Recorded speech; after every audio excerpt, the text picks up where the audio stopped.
We begin with the U.S. President Donald Trump claiming of a Christian genocide in the country. Now, a narrative that has drawn a global attention and fierce debate. The African Union disagrees, however, while the PFN insists on its position and seeks Trump's intervention. Beyond the headlines, we ask, is Nigeria truly facing this issue, or are there deeper political and social tensions at play here? Well, joining me for this conversation is Ndi Kato. She's the former spokesperson for the Labour Party Presidential Campaign Council. She joins from, of course, virtually from the U.S. Thank you for your time. Thank you for having me. All right. Let's get into the crux of the conversation, Ndi Kato. Now, this conversation has been on for weeks now as regards number one, the fact that Nigeria has been placed on the list of country of particular concern, and of course this linking to allegations of a perceived or alleged Christian genocide. I mean, for you as a Nigerian, there's been diverse reactions to this, some for, some against. What's your take?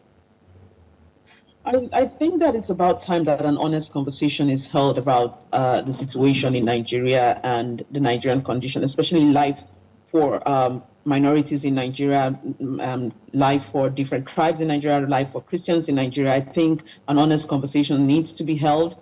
And I'm glad that that conversation is happening now, because a lot of the time when these conversations are being held, I've been a part of a lot of peace and conflict resolution committees for Southern Kaduna and the Middle Belt. And none of these things amount to anything, because at the end of the day, there's a lot of insincerity in the conversation. And, you know, Trump's statements have brought the conversation bare for all of us. We have to have that conversation now. And at the moment, I mean, I come from Southern Kaduna. I come from a Christian family in Southern Kaduna, and I know what my people have witnessed. I know what it feels like existing in Southern Kaduna, especially in the last regime, under the last government, under El Rufai. It was a really, really tough time for sorry, for the benefit of those watching, can you just give an idea of what you experienced and your family experienced in Southern Kaduna? My village was attacked a couple of years ago.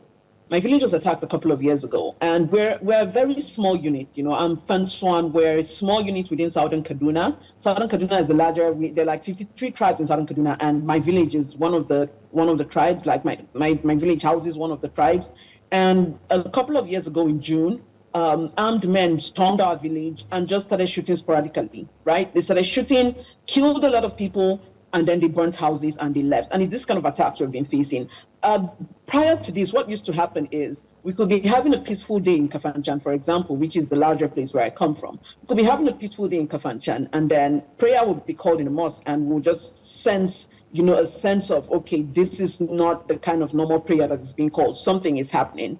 And then a crisis will start, and our people would have to run, our people would have to push back, our people would have to fight back, people would lose their lives, and then police would come, you know, everybody back to your tent, and life continues like we were not attacked. And it had been happening like that. But after a while, that changed.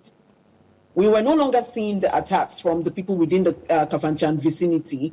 We started seeing the attacks from people in the bush. So they were coming from the bushes, attack. It was no longer like riots. It was no longer like the normal crisis we have been experiencing. And if you notice, once these herdsmen attacks and these terrorist attacks took over, the attacks from the city, the crisis reduced, because this is now the new method, or this is the new ways in which these attacks happen to our people. So these people coming from the bushes, they shoot at our people, kill people, burn houses, do what it is they want to do, and they disappear.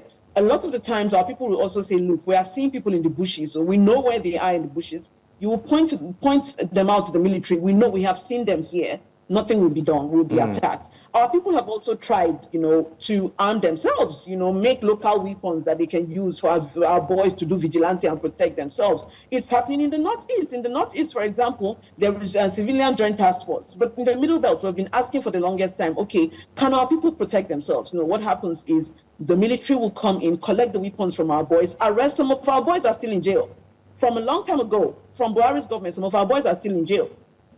Arrest our boys, take them away, arrest anybody that's trying to make makeshift weapons to help the people, take them away, and make it look like, oh, attempting to protect ourselves is an act of war. And it just like like I said, it has been a lot of insincerity around the conversation, and this has been leading to the death of our people. All so right. the bottom line of all of this, our people are dying. We are all dying. Right, Ndi Kato, just to put, I mean, these attacks that you have mentioned in your community, in your village in southern Kaduna, just to put it within context, are these attacks around religion or tribe?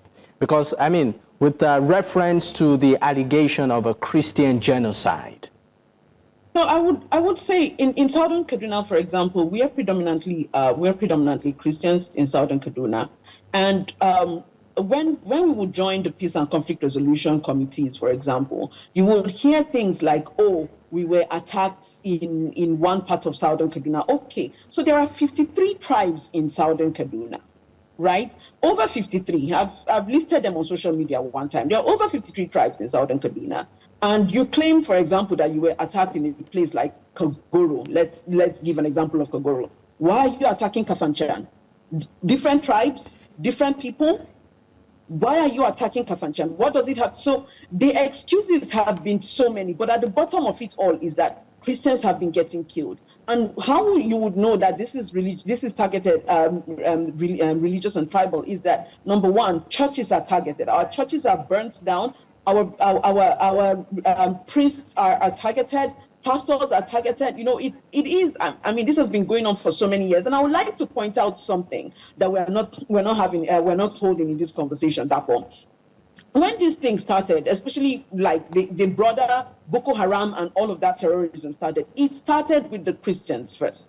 Those were the people who were first getting attacked. I remember in places like Borno where they would say, "Oh, Igbo boys cannot do their shop. We, cannot put the mannequins in their shop because it's haram. You cannot do this. You cannot sell this kind of clothes. You cannot do this. You cannot do that." Christian neighborhoods were being attacked. I will remember talking to a lot of people and they'll be like, "Oh, no, they're just trying to push Sharia law. They just believe that education is a sin. They are not after anybody." Excuses were made for these people at the time. And I'm wondering why Nigeria is having this conversation without accepting that, this thing happened at that time. We're trying to brush over it. Excuses were made at the time when Boko Haram came out, when it did not look like they were going to be attacking Muslims too. Their first targets, their primary targets used to be Christians before they spread and it became everybody. And now, there's fire on the mountain. So I remember when all of this started, it wasn't just it wasn't everyone, it was a group of people. And it's the same thing in the Middle Belt. You'll be shocked that even on social media, the conversation around bandits and terrorists, when Middle Belt people start saying that we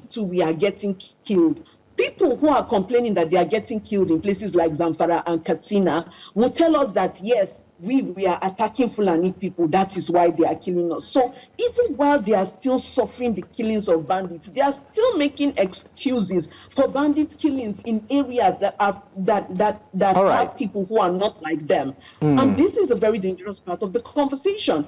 All of this, when you look at all of this, people who make excuses for terrorism, people who are extremists, which is a problem, a serious problem that we have in northern Nigeria, religious extremism, specifically Islamic extremism. People who are extremists have been allowed to have a field day in Nigeria. Extremism is the founding father of this terrorism. Extremism. I think I'll pick it from what where you stopped. You said extremism being the founding father of terrorism, according to you. Well, joining this conversation after the break, we'll be bringing Mohammed Nuru Khalid. He's an Islamic cleric to also speak on this matter. Stay with us. We will be right back.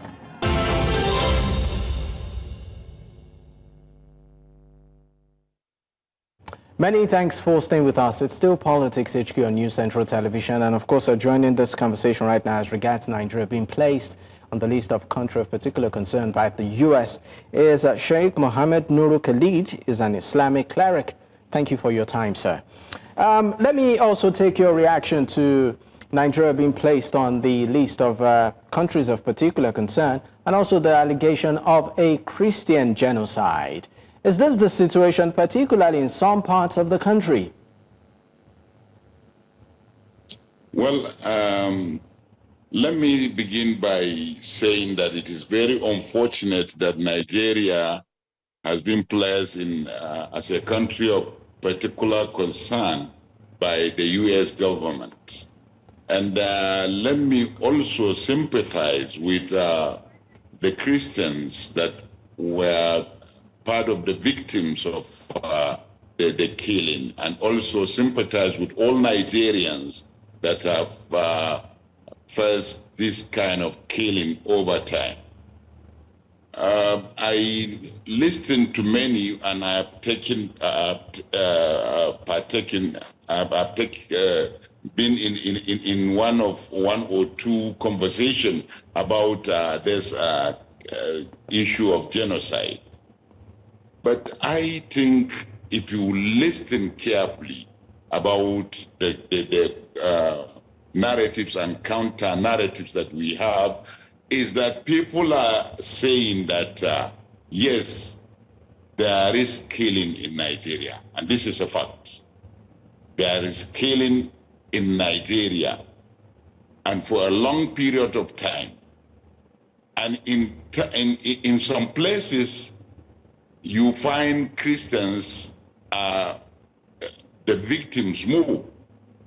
And in some places, the Muslims are more. But it is not good for us to be counting who is the victim, who was killed. But the victims are Nigerians. And the government is supposed to be protecting people, regardless of their faith and their language, their political alliance, their geographical location, and what have you. We have to acknowledge the fact that Nigeria has been facing these challenges for a long period of time, and the government for that period of time have failed to provide the necessary security needed in the country. All right, and that is why some citizens went to US to complain. And that is why the US is now trying to take action, or it has started some necessary Sheikh, I'm sorry to interrupt your line of thought, but maybe I should move to specifics here. What about, what's your reaction to issues around extremism, religious extremism, and some sort of what some would describe as a jihadist agenda? Well, if you look at what the Boko Haram are doing, is extremism. And they term what they are doing as jihad. But we in the scholarship line of Islam, we know that what they are doing is not jihad. And they are not representing the majority Muslims.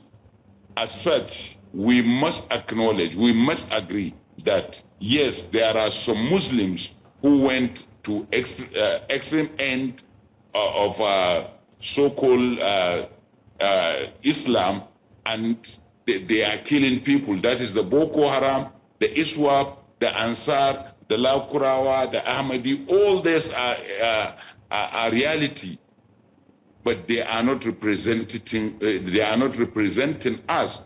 We are kicking against what they are doing. All my preaching is witness to that. Therefore, we must agree that yes, there are some extremists amongst us, and we must deal with them if we want to stay in peace in Nigeria. We must agree to some extent Christians were the victims. All right, thank you so much, Sheikh. Let's bring it to the conversation. Lanre Tolubi is a political strategist. He joins from the United Kingdom. Thank you for your time, Lanre. Now, Lanre, I would like you to, of course, explore the angle of how the government has addressed this issue over the years, which many have pointed, in that direction, saying the government has not been sincere, has been, lopsided, has not been tactical enough, even though we know a bulk of our budget goes into security spending.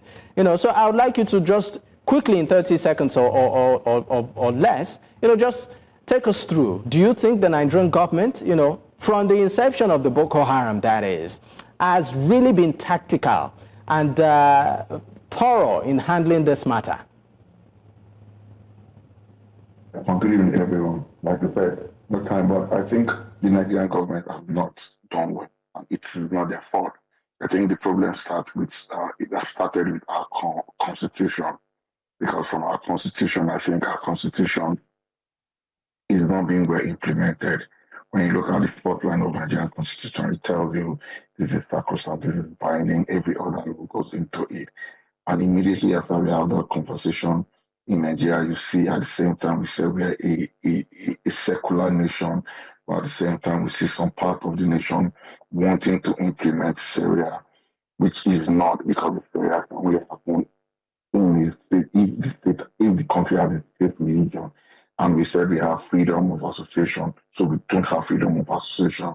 That's why you see in some part of the country, just like people have spoken, some people will say you cannot do this, you cannot do this because it does not go in line with this kind of religion. And it shouldn't be so, because we are a secular nation.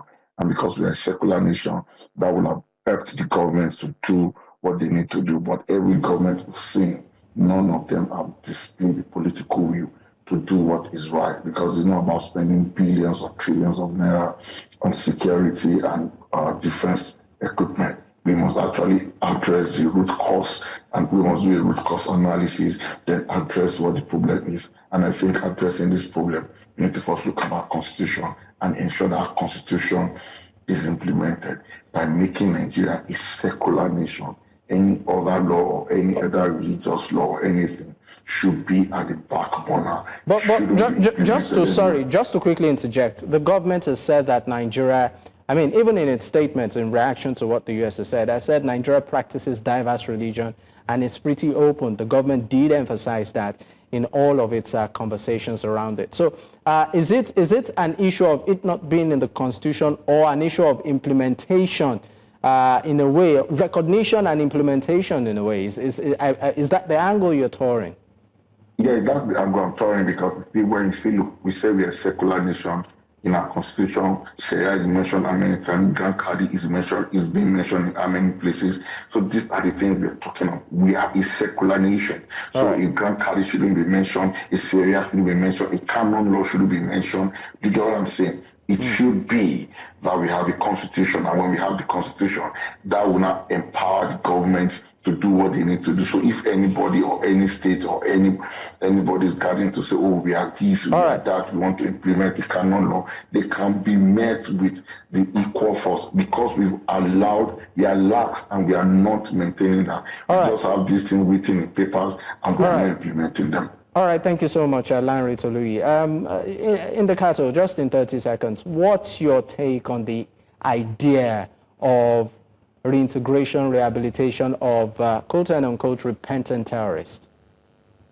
It is insulting. It's an insult by the government on the victims of these terrorists.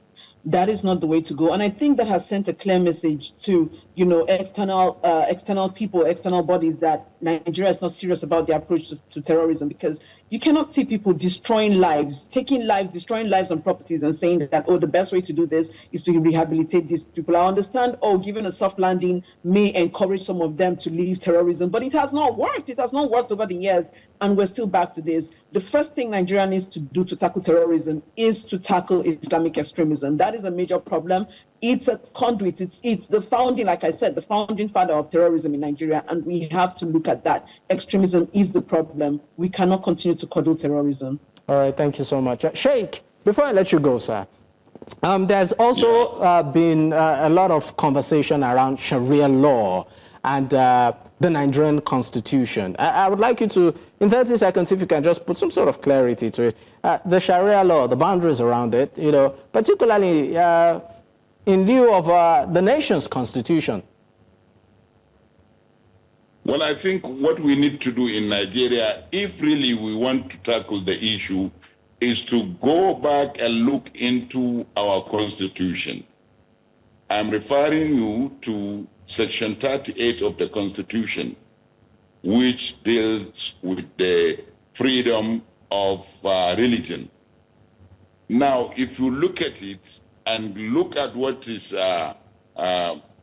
if you look at the issue on ground, the issue of Sharia is something that will contradict one another. So we need to, first of all, sit down and look into our constitution and amend what is amendable that will make us live together without somebody encroaching the right of other.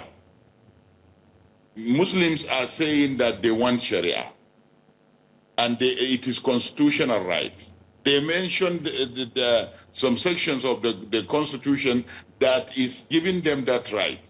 Now, if you look at the section of the Constitution I quoted earlier and bring them together, you find a contradiction. And to remove that discrepancy, we must come together, use the National Assembly, and change what is changeable or amend what is amendable, not to be talking on the air about Qadi, about Sharia. That will not solve the problem. We must go to the National Assembly and amend the Constitution that will make Nigeria look as a secular state or multi-religious state. All right. Of course, this is what time will permit for this segment of conversation. I'd like to say a big thank you to my guest at this time. Sheikh Mohammed Nurul Khalid is an Islamic cleric, and also Ndi Kato, former spokesperson, Labour Party Presidential Campaign Council, and Lanre Tolubi, a political strategist. I'd like to say once again, thank you for your time. Thank you.